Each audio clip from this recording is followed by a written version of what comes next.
Good evening and welcome to the December 19th, 2016 meeting of the Coeur d'Alene Parks and Recreation Commission meeting.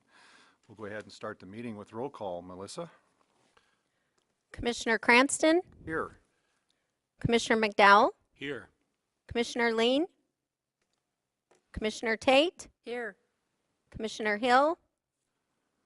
Commissioner Wood? Commissioner Edinger? Commissioner Burgess? Commissioner Foster? Here. Okay, thank you. Mike, how would you like to lead us in the Pledge of Allegiance tonight? Be my pleasure.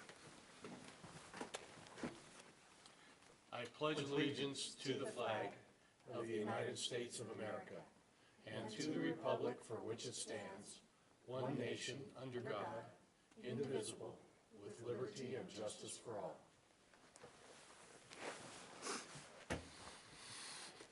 We've got a number of action items tonight on the agenda. Does any of the commissioners here have a conflict of interest with any of the agenda items? Nope. Nope. There are none. We've got approval of September and our November meeting minutes. Has everyone had a chance to review those minutes? And if there's any comments or corrections, I'd entertain a motion for approval. I would move that we approve the minutes for September and November as presented. I'll second that. Motion's been made by Commissioner McDowell and seconded by Commissioner Tate to approve the meeting minutes of September and November as drafted. All in favor? Aye. Aye. Any opposed? September and November meeting minutes are approved. Moving right along, let's, what do we have for staff reports tonight, Bill?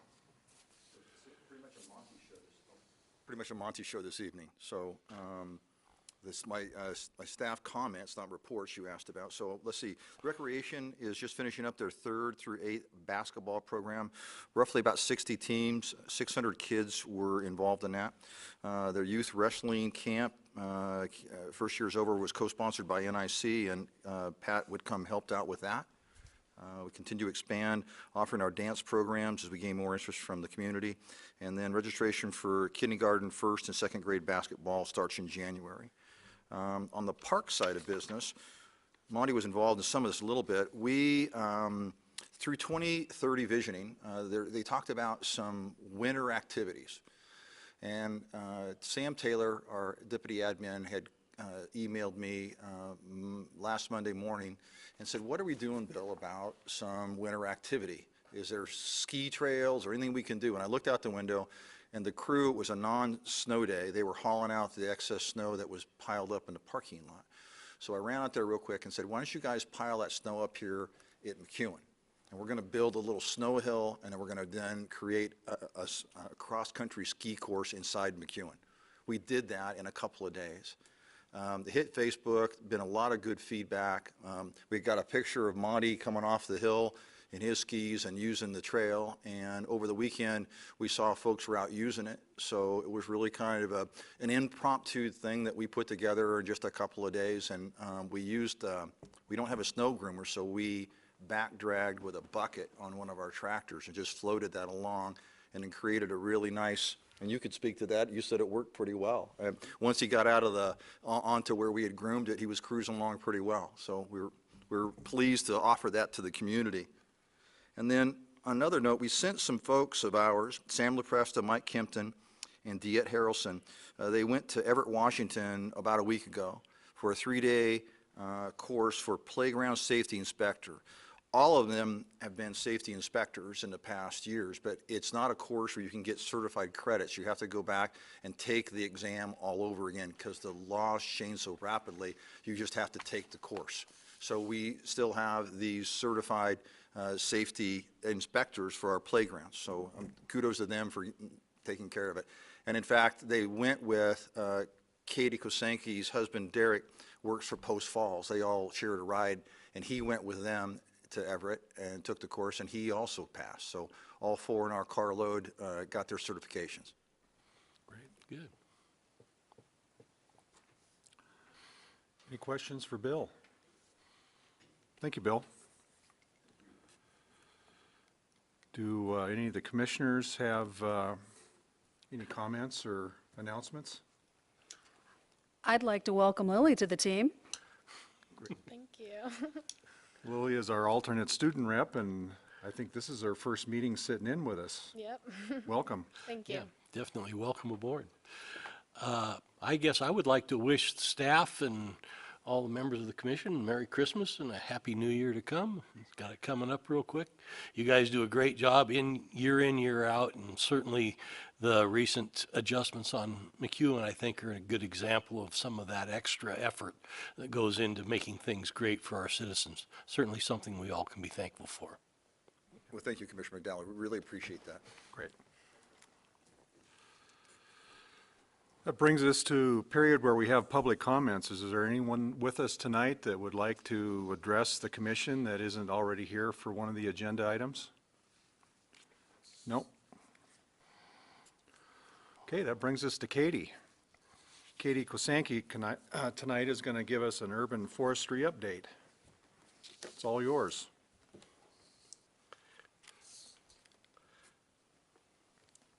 All right, well, thanks so much for having me here this evening. It's been a while since I've given an update, so Bill asked me to come tonight and just kind of give some updates of what we did this fall, what we have upcoming this winter. And I know that there's some action items tonight, so I tried to keep it a little bit short, but let me know if you have any questions. Very busy. Fall, winter never really slows down, always lots of things going on. Here are some of the things that I'll be talking about briefly. Our fall planting. We planted lots of park trees, street trees, and also seedlings as well. We have some work that we can't quite do in-house and we have to contract out. Some upcoming winter pruning. We had a donation pruning. Again, I'll tell you more about these things. And some upcoming projects as well. We planted 38 new and replacement trees within our cemetery and park system. Our park staff are really great at letting me know if there's any tree that's in declining condition or needs to be inspected or may need to be removed and replaced. Funding sources for those trees include our cemetery tree maintenance account, our parks tree maintenance account, and then also our reforestation fund. This fall, we added an additional fall street tree planting because they're simply building homes faster than I can plant trees. So we planted 110 trees street side using a contractor. This is through our residential street tree requirement program. When building permits are issued, the contractor pays for a street tree. Once they plant the tree, they can get the funds back after meeting the requirement of the tree. But there's a few out there that just say, hey, I would rather not plant the trees, so they forfeit the funds, and then we go back and plant those trees.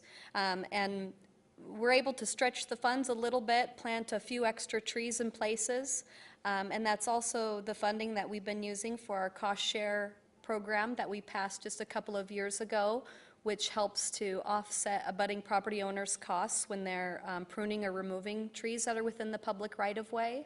And to date, that program has, since that program passed, 124 street trees have been pruned. And 36 poor condition trees have been removed, and those were all approved removals through our Urban Forestry Committee. We planted 300 seedlings on Tubbs Hill. We had lots of volunteers from the Urban Forestry Committee, the Tubbs Hill Foundation, and then one staff member helped to plant those trees. The Tubbs Hill Foundation graciously donated some of the funding for those trees to be planted. Some of the contract work that is going on, you may have noticed there are 2 dead trees on the north side of City Park. Those were recently removed. The stumps were left, so for some possible stump art in the future there. There's a dead ponderosa pine tree at Bryan Park, which will soon be removed. We also removed a couple of high-risk trees at Forest Cemetery. And then the wastewater department is coordinating pruning by a contractor, a row of willow trees at the compost facility. We'll have some winter pruning coming up in street overlay areas. So the areas that they've identified next year, they're going to be resurfacing the street. Or, we go in those locations ahead of time and help to prune the trees up for clearance over the street. That prevents damage from occurring to the equipment, but also from the equipment damaging the trees. So we contact the property owners, and as long as they wouldn't rather do it themselves, we go ahead and take care of that for them. We also have lots of dates scheduled this winter for our Volunteers in Pruning program through Community Canopy. To date, those volunteers have assisted our community and a couple other surrounding communities in pruning nearly 1,800 street trees for form and structure, which is most important to address structural issues that would be an issue in the future. I also want to mention that we had some donation pruning. Ken Roberg with Specialty Tree Service donated his time and crew and equipment to prune numerous trees within the Government Way Islands. He has a special interest in those trees because he lives nearby and grew up nearby. And so Nick Goodwin, who's pictured there as well, we went through and identified the trees that were going to be pruned. Nothing major, just routine pruning, but we greatly appreciated him offering to do that. So those trees look really great. Upcoming, you'll see me next month. We have some ordinance changes coming up that are long overdue for our urban forestry ordinance. We're also adding tree preservation standards as well, and that helps to protect trees during site development. We also are looking at a possible fuel reduction grant to reduce some of the ladder fuels at the Fernan Natural Area site. I'm working with the fire department on that, and we'll have more information soon. We just completed our annual Tree City USA application. It's been submitted and we're waiting to hear back on that. If approved, this will be the 33rd year of Coeur d'Alene being a Tree City USA. Also upcoming, we have lots of Arbor Day events and related programs. We kick off starting planning for all of those now. The seedling programs that give seedlings to fourth graders throughout the county, and various art programs that go along with them, and scheduling library programs and such as well.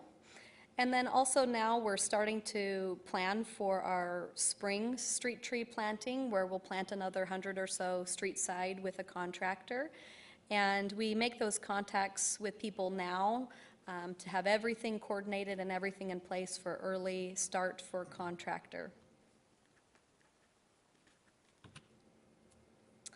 And that's what I've got for you for an update. Any questions? Thanks, Katie. I have a question. Of the seedlings planted on Tubbs Hill, what were the species of trees? This fall, we just planted ponderosa pine seedlings. We're planting species that are less susceptible, or they're more tolerant to root diseases. You'll notice that the Douglas fir crown up there is in decline. The ponderosa pine species are less susceptible to that, and so we are planting ponderosa pine, but in the past we've also planted larch and white pine in some areas too. So they're kind of staying true to the native species that Right. were originally on the hill. Right. Right. Mike? Follow up to that. Katie, there are a couple different species habitat types on the hill. You've got the south-facing and west-facing slopes that tend to be a little drier, and the north and east a little bit more moist. Have you differentiated as to which species are going in which area there? Yeah, you know, the north side where it has a little bit of moisture, that's where the root rot problems are the worst. But that's the areas where we're able to grow white pine and larch, you know, ponderosa pine can handle the drier, tougher sites, but the larch can do, you know, they like full sun as well. But the success rates for those are, I think, a little bit less than ponderosa pine. But yeah, we're certainly thinking about that. Okay. Great. Anything else for Katie? Thank you. All right, thank you. Appreciate it.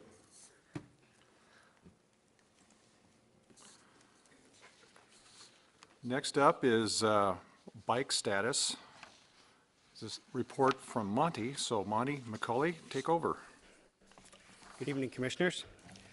So, as you all know, 8 years ago, we applied for bike-friendly status through the League of American Bicyclists.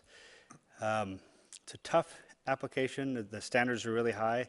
They accepted us and awarded us at a bronze level. We applied 4 years later, and they just kept us at the same level. We didn't advance at all. And when Mayor Widmeyer was elected, one of his priorities was to see us become a silver status community. And so over the past couple of years, we've been, the Ped Bike Committee and I have been working really hard on meeting all the requirements that the League of American Bicyclists had for our city to take the next step and become silver. And we just submitted our application in September, and we were awarded with a silver status. And so we were one of only 4 cities in the nation to actually advance in rank this year. So we were pretty happy about that. Now we're looking towards getting to gold. Great. Any questions? Congratulations. Yep. Thank So you.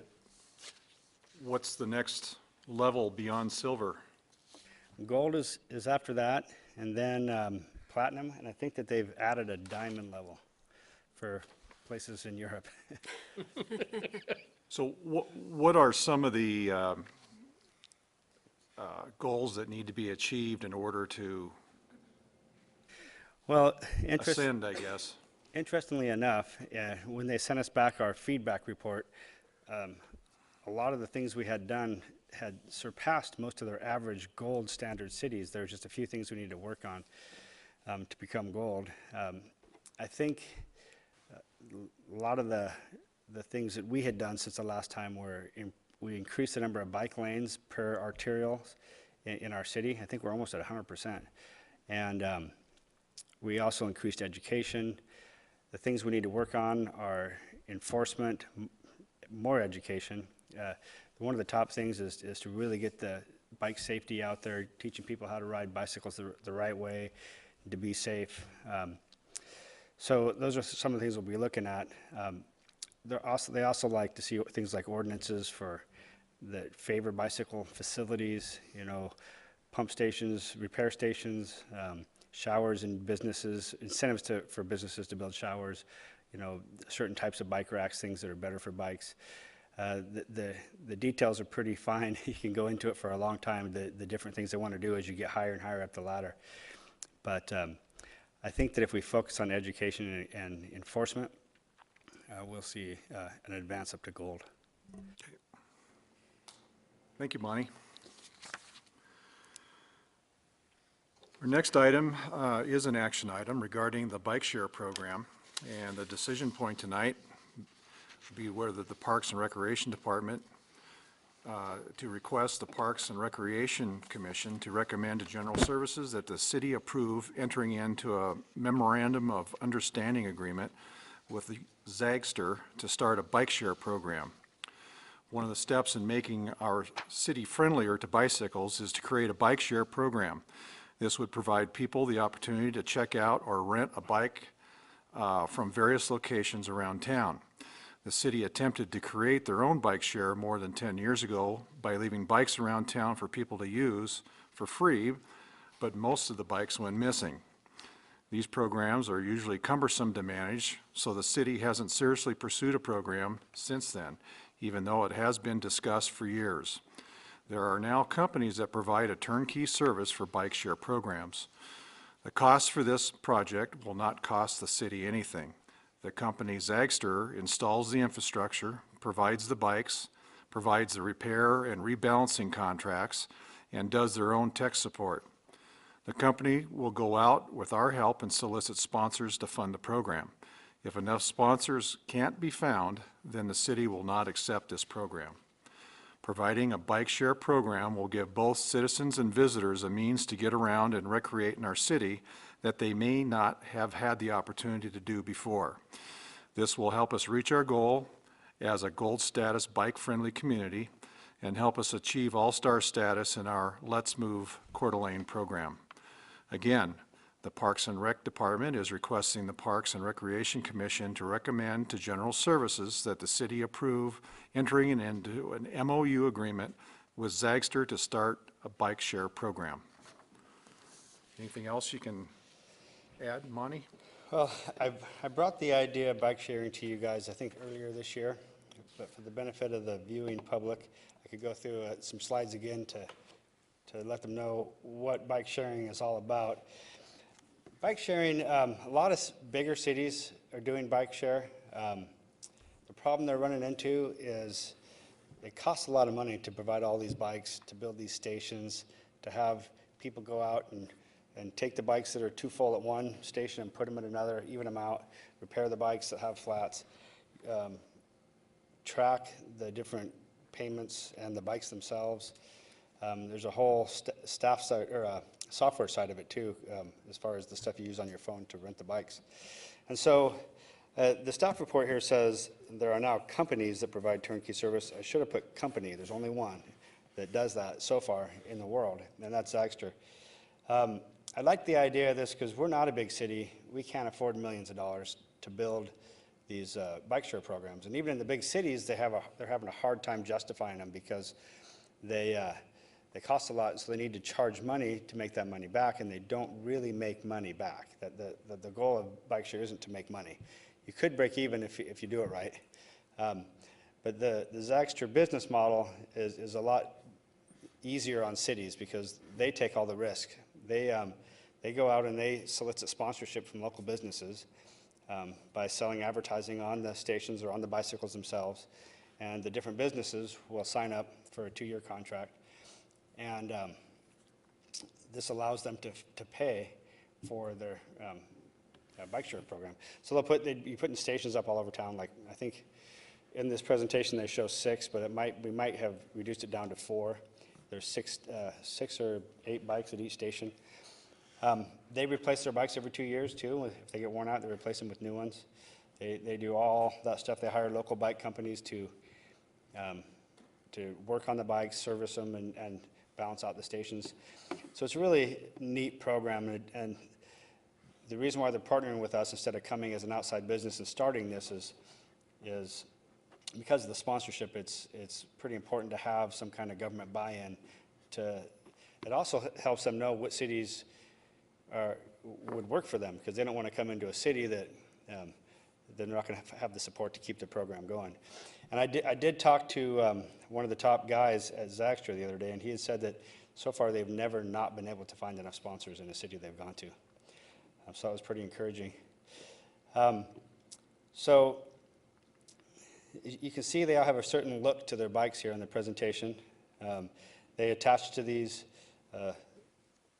metal stations. They hook in, there's a lock, and you use your phone to key into it to rent the bike. You start a little profile, and you can put your information in there, your credit card information, and you rent the bike, and you say how long you're going to use it for and where you're going to drop it off. But if you drop it off somewhere else, I think it's just fine. But and if you have troubles, you can call them, and they have tech support to talk to you on the phone. And they do all the marketing, they do the account management. They actually come in and install the hardware. If they can't continue, for some reason they don't get enough sponsors, they will come take it out at no cost to us. So the 6 areas that we have identified in town, we have Riverstone, we have by KMC, we have down by the college, City Park / the Chamber of Commerce, McEwen, and then Midtown are the 6 areas that we had for ideas for stations. And this slide here shows you how easy it is. You just do it all on your phone, and the charge is up to us. We can charge whatever we want. We can even make it so certain people, maybe low-income people, don't have to pay. They can have like a program, either reduced amount or pay zero to be able to use these bikes. And so I believe that they've changed these baskets now so that the advertising wraps all the way around, so the people who are paying for these get a little bit more bang for their buck. And that they do all the different advertising for the companies. And these are some of the cities that you'll find them in. I asked them to show cities that are at least fairly close to our size, but I think they put a couple bigger ones on there. They do have bike sharing in cities our size and smaller. And even in big cities, they usually just do boroughs or neighborhoods. And they do analyze each city very carefully to make sure that it's going to pay for them. So that is bike share kind of wrapped up quickly. I did send out emails to every bike company in town, and I got responses from most of them. All of them but one were favorable. They said that they didn't anticipate this putting any kind of strain on their resources, because bike rentals don't really make money for bike companies. They tend to use that more to get people to come in to buy bikes. But one company was concerned because they're probably the biggest rental company in town. They were worried that it might cut into the business a little bit. I don't think they thought it would put them out of business, but they thought it would definitely be more competitive. So I'm going to look into that. I'm going to call other cities, other bike shops in other cities, not just the company, and find out if they were in fact impacted negatively by a bike share. So that's one of my tasks before I bring this all the way to council. Monty, the bike stations, the proposed 6 locations, are they all on city property, or are they in combination of city property and private ownership? As it Private stands property? right now, we were looking at city properties, but if we can negotiate with like KMC and the Chamber of Commerce, we'd try to do a partnership with somebody.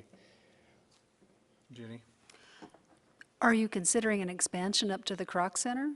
What's that? Are you anticipating an expansion up to the Croc Center? That was one of the ideas that they had. You start with a certain size, see how successful it is, and if there seems to be a lot of push for more, to expand. And that was one of the ideas, to get a station up there as well. It's probably a better location than some of these others, actually. Mike? Yeah, Monty, what's the approximate footprint for the bike station? Size? Boy, I want to say 20 feet long by, I think it's 36 or 40 inches. Okay. All told. But there's also, this just shows the metal rack. There's also the big station, like a kiosk that will have the advertising and say what it is and have the instructions on it too. Did you have something to add, Bill? Yeah, Monty, does this, these bike stations help with the gold status? Yes. They like to see bike share in communities. They feel like that it expands, I'm talking about the League of American Bicyclists. They feel like it expands bicycling to people who might not be able to afford cycling or to buy a bike, or might help tourists out too that are here visiting but don't. They see a kiosk and they can just go swipe their card and get one. Makes it a little easier. If this moves forward, Monty, and is approved at City Council, what do you see as a time frame for implementation? That depends on the sponsorship, but Zagstra themselves believe they can have it in by next summer. Okay. Any other questions or comments? Yeah, I just want to clarify one thing, Monty. You mentioned that you're going to check into this idea of competing with other private enterprise prior to moving this forward? Yeah. Okay. A follow-up to that, was that company aware we were meeting tonight, although we're advertised as meeting tonight? Were they aware we were having this discussion? I don't know if I had let him know that we're meeting for the Parks and Rec Commission. I told him I'd let him know by the time it went to council. If you think it's a good idea, I can have him come to general services. If he's got a concern, that would be maybe an appropriate time to voice it. That would be? Probably so. Commissioners, I spoke with the gentleman on the phone and invited him to this meeting. Okay. So initially, he called me. It was kind of fortuitous. He was actually calling about something else. So I had an opportunity to discuss this program with him and had him contact Monty, but I told him about this meeting and that it would be being discussed tonight. Okay. So he had an opportunity. And I guess from my point of view, it's not a go yet. They've got a significant amount of ground to cover in terms of securing sponsorships and things of that nature. So I presume it would need to come back once those are secured to move into full implementation. I don't know. I was thinking that this would be more like, we either say, are we comfortable with this MOU, and if we can get the sponsorship, we could bring it back, though. It depends on how you would want to word that. Okay. Is there someone in the audience who would like to say something? Yes, I'd like. You'll have to come to the podium so we can hear you, and if you would, just state your name and address for the record, and then go ahead and ask your question.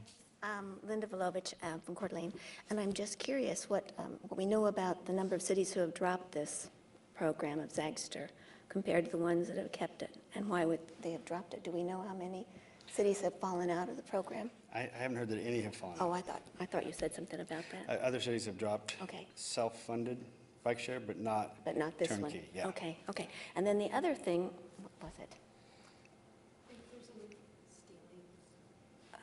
If there's what? If there's any damage and stuff. No, it was, oh, curses. Oh, since it's a business and, we're paying, that people are paying to use the bikes, is there any reason, I know that all of our local businesses get hit up a lot for sponsoring things, and I'm wondering if it's their business, do they really have to get money from sponsors? Does that make sense? It's just my own little back there sitting, this is the first time I've heard about it, so just curious Okay? if it's sensitive, it is their business. I don't know. And I think Thank you that's very why they much. like to partner with government agencies, because it's not really, the rental itself isn't really the moneymaker, it's the service provided. And while they can make money from the sponsorship, at the same time, it benefits us because we can have this service for the public. Well, I'm sure that the involvement of sponsorship has a impact on actual cost of bike rental too, offset costs and that type of thing, so. They didn't say that it had, because I asked them if we could take, if we do it and push it forward and advertise it, and if we get enough ridership that we could put that back into a fund and maybe help expand it. And the guy said, you never want to plan on the rentals making money for you. So it says it rarely happens. Okay. Okay. Anything else? I'll entertain a motion. I would move that we recommend to General Services that the city approve entering into a memorandum of understanding agreement with Zagster to start a bike share program. I would second that motion. Okay, motion's been made by Commissioner Tate, seconded by Commissioner McDowell. Any further discussion? All in favor? Aye. Any approved, or any opposed? Okay, that recommendation then moves forward with a unanimous recommendation, and that will go before General Services when? Do you know when that is, Bill? What's the question?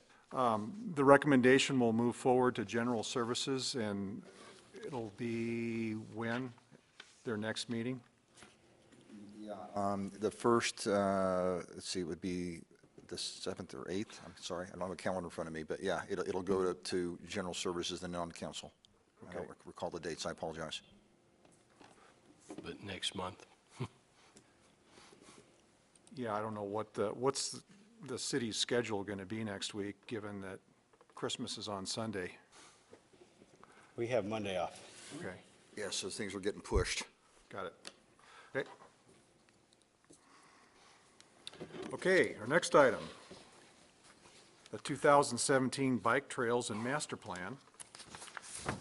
Oh, I guess, excuse me, that's, we got the recreational trail program first, don't we, Monty? Grant application. So I got lots of stuff for you tonight. Okay. The decision point then is the Coeur d'Alene Parks Department is requesting that the Parks and Recreation Commission recommend to General Services Committee approval for the Parks Department to apply for a recreational trail programs grant to repair and seal coat the Centennial Trail. The Centennial Trail was seal coated in 2005 and again in 2012. Our Centennial Trail Management Plan recommends seal coating the trail every 5 or 6 years. Some tree root damage has occurred along the Centennial Trail, and cracks have appeared, making some areas of the trail difficult to use. Those areas will be repaired during this process, and the entire 23 miles of trail will be seal coated. In the early 1990s, a joint powers board was created to manage and oversee the Centennial Trail. The 3 entities make up the joint powers board include Kootenai County, Post Falls, and the city of Coeur d'Alene. Each of those entities contributes $7,500 annually to the joint powers for capital improvements on the trail. Those funds are allowed to accrue in order to cover large expenses. Kootenai County holds and manages the funds through their finance department. The joint powers funds will be used as part of the match for the state and federal grant. The North Idaho Centennial Trail Foundation will provide the rest of the match. The funds for the Centennial Trail project will come from the following sources: Joint Powers, $50,000. North Idaho Centennial Trail Foundation, $12,000. And Recreation Trails Grant, $147,000, bringing the total to $209,000. The combined effort of the agencies and the Trail Foundation is to protect and preserve the trail by combining their collective resources to accomplish the task. The city of Coeur d'Alene is applying for the grant, as well as administering the grant and the contract work. We will monitor the work and forward payment requests on to the Joint Powers Board for progress payments. Again, the decision point tonight, the Coeur d'Alene Parks and Recreation, or the Coeur d'Alene Parks Department is requesting the Parks and Recreation Commission to recommend to General Services Committee approval for the Parks Department to apply for a recreational trail programs grant to repair and seal coat the Centennial Trail. So back in 2012, we applied for the same grant. The county applied for it last time. We're applying for it this time. And it was a great success. We were able to fix a lot of different spots where the trail had become pretty deteriorated. The edges had started to crack off, big tree roots, gravel edges were wearing away. Plus the trails, when they don't get seal coated every 5 or 6 years, they start to dissolve. I don't know if you guys have ever tried walking or biking up the 95 trail, but that's a pretty good example of what happens when you don't seal coat a trail. The last grant cycle in 2012, we went and identified every flaw there was in the trail and came back and decided that there's no way this grant would cover it all. So we did is the worst spots and went through and sealed all the cracks, fixed all the spots we could, the bad spots, and then we seal coated it. So this time around, of course, you have to seal the cracks again. They really say you should seal those cracks every year because they keep sinking down. But there's some large sections where the trail has a lot of roots under between Coeur d'Alene and Post Falls in the county area. There's a place down by NIC where the trail has kind of sunk around the footings on the seawall. There's some places where the edges are starting to crumble away that we need to take care of. And these grants are an amazing way to do it. We didn't realize we could use these until the last go-around for repair. We thought they had to be for new trails. So it's quite a good thing to have in our corner, because $200,000 won't really build you more than maybe a mile of trail. This can fix 23 miles. Just as kind of an aside, Monty, during the course of the year, there's snow plowing and sweeping of the trails. How are those efforts kind of picked up amongst the participating agencies? Well, the Centennial Trail Foundation bought a buffalo blower, or they actually had it donated to them by a business. And the three agencies, us, the county, and Post Falls, share that blower. Like when we need to blow the trail off, we do ours all the time, and then Post Falls will call us and come get it. And occasionally, the county will come get it as well.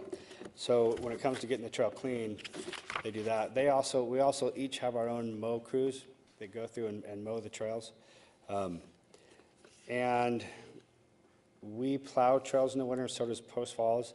The county doesn't have the facilities to plow their trails in the winter, but between us and Post Falls, we usually, at least on the Centennial Trail, we meet in the middle. So we get the county section so that at least the trail is plowed all the way through to Post Falls, or the state line. So as far as weed control, the county actually does more weed control than any of the rest of us, but they have the weed control division in the same building, I think, so.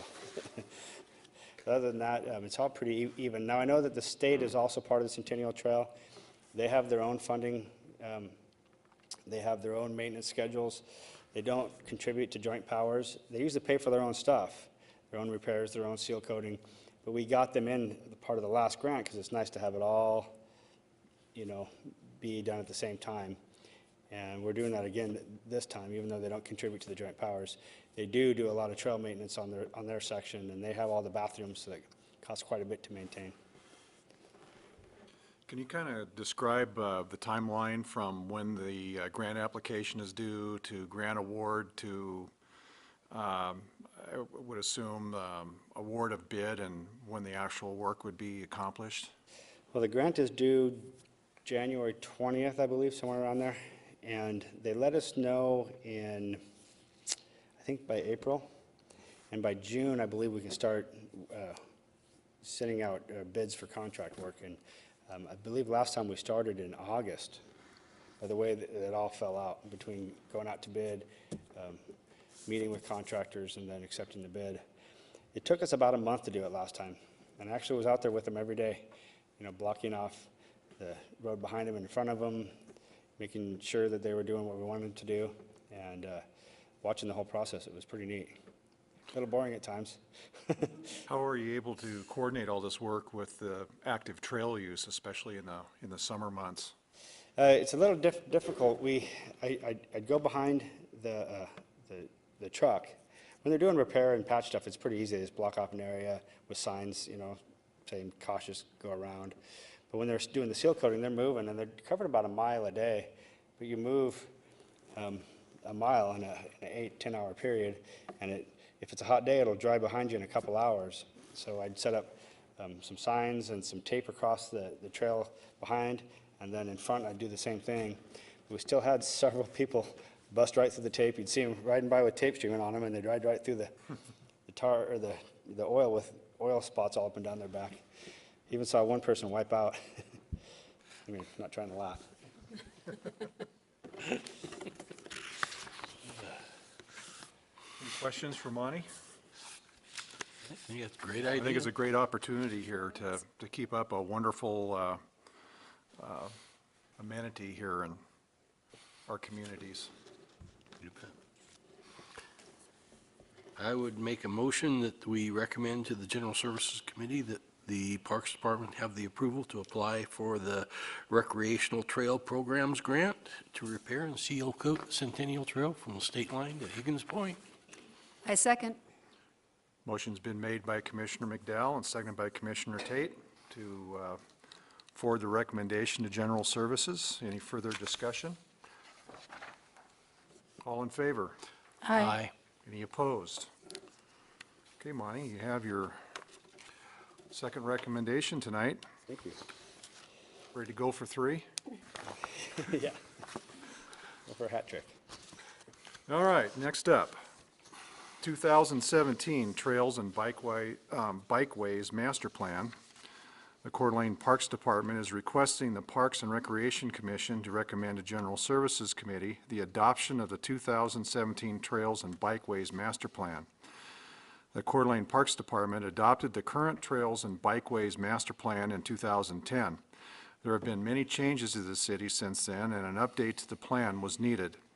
The Coeur d'Alene Ped Bike Committee and the Parks Department partnered on coming up with the recommendations and changes that would go into this plan and a 2017 update to the Trails and Bikeways Master Plan has been completed.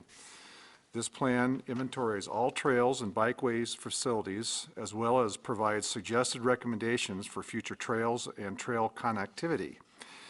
The community is seeking safer ped bike corridors that connect neighborhoods to schools, parks, and other points of interest. Adopting the plan does not oblige the city to allocate funds for implementation of the plan. When the project is identified and is either funded by applying for grants, obliging new annexations and developments to put in facilities, or requesting it to be put in the budget for the following year. Adopting the Bikeways and Trails Master Plan will provide a blueprint for pedestrian and bicycle facilities for the next 5 years. The decision point tonight, the Coeur d'Alene Parks Department is requesting the Parks and Recreation Commission to recommend to General Services Committee the adoption of the 2017 Trails and Bikeways Master Plan. So can you kind of elaborate a little bit Sure. on that, Monty? Back in 1980, the original Bikeways Master Plan was built for the city. It was written for the city. It was a really nice document, had a lot of great stuff. I think they pretty much put it on a shelf after that. I think that it was spurred by the oil crisis, and they had a little momentum, and it died away once the economy got better in the 80s. When I first came on board, I was asked to do a little update. I think they had done one in 2006, but it was a 2-page long master plan. So I got together with the Ped Bike Committee, and we delved into it and tried to create a really comprehensive working document, and that was the 2010 master plan. I think we did a pretty good job, but I think with most master plans, they last about 10 years, but I think with Ped Bike stuff, it's changing so fast, and the city's growing, and you need to keep on it a little more often, so every 5 years is probably more appropriate for a Trails and Bikeways master plan. And so we've been working for the past couple of years to update this and to add more facilities to the master plan. So here on the screen here, we have the City of Coeur d'Alene website.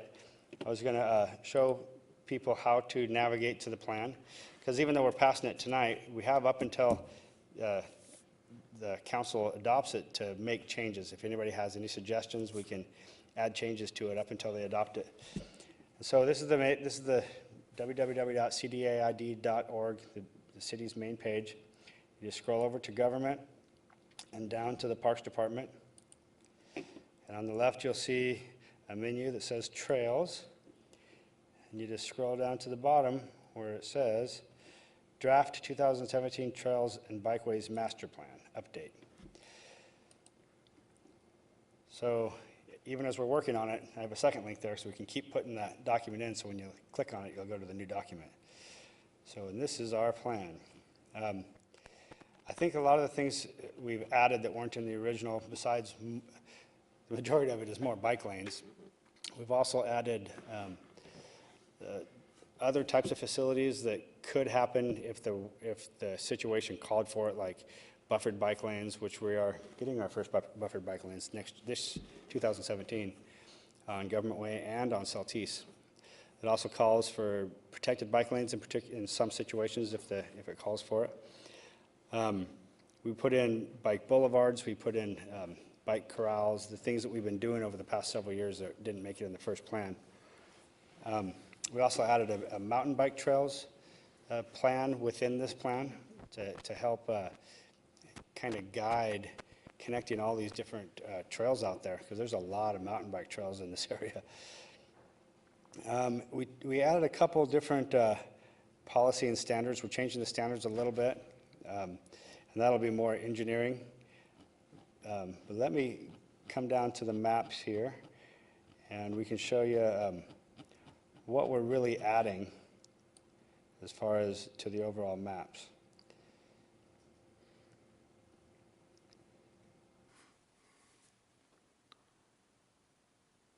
So this first map shows the dotted red lines are proposed paved trails, like the Centennial Trail. As you can see, we have a lot going in down by the river, and that some of these might happen fairly soon, like the area along Celtice on both sides should have trails by the end of next year. And hopefully we'll get something going on along the river corridor, past Riverstone to Mill River.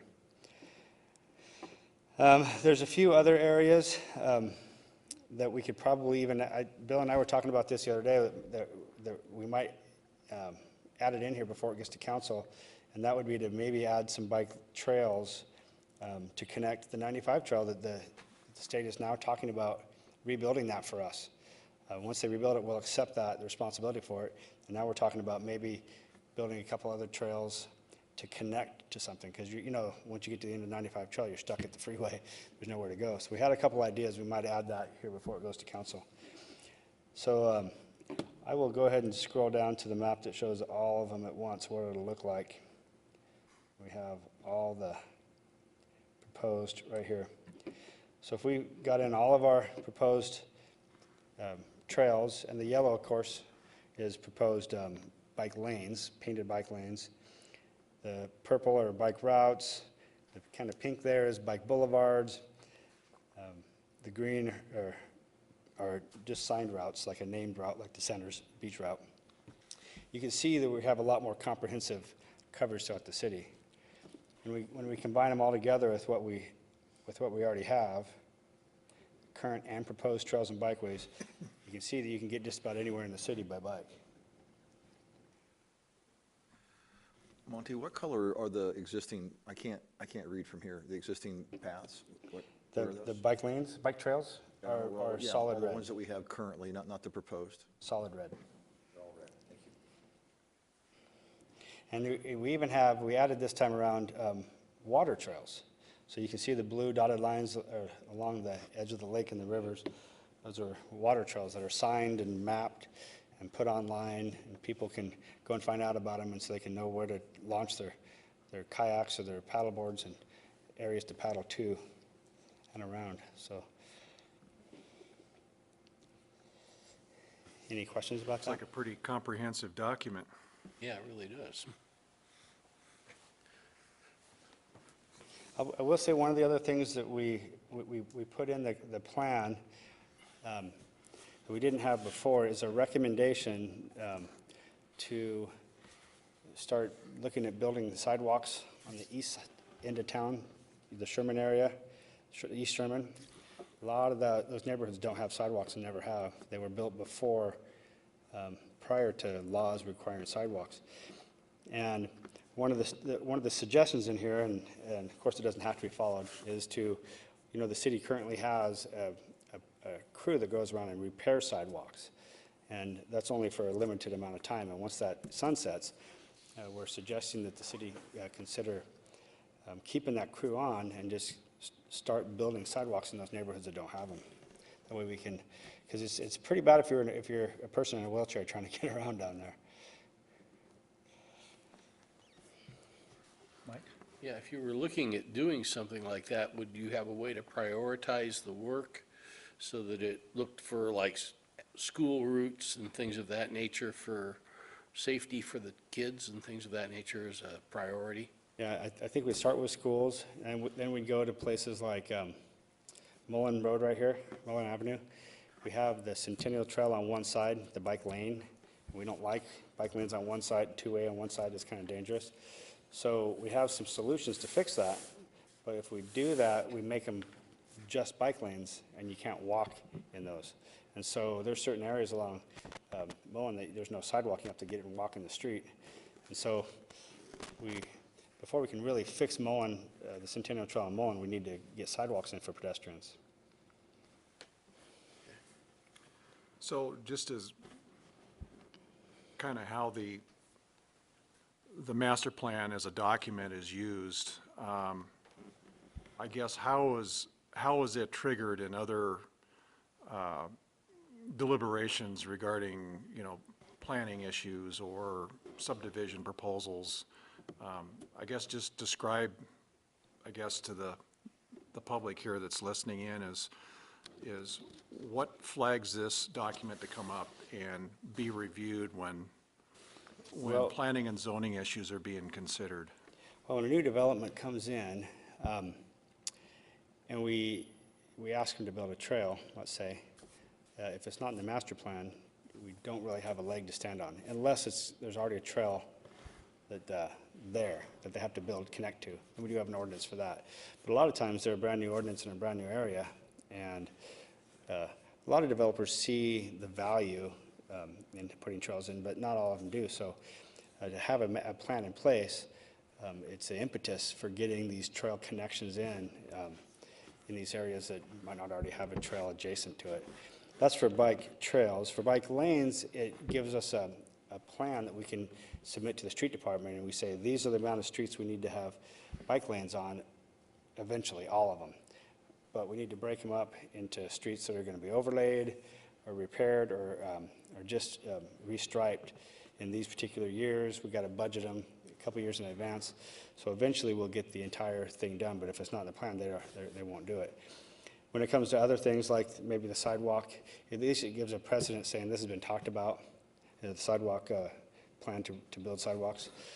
Or like the bike corrals, we're working on getting a procedure and policy in place so that somebody who wants a bike corral can actually have one made and installed in the street.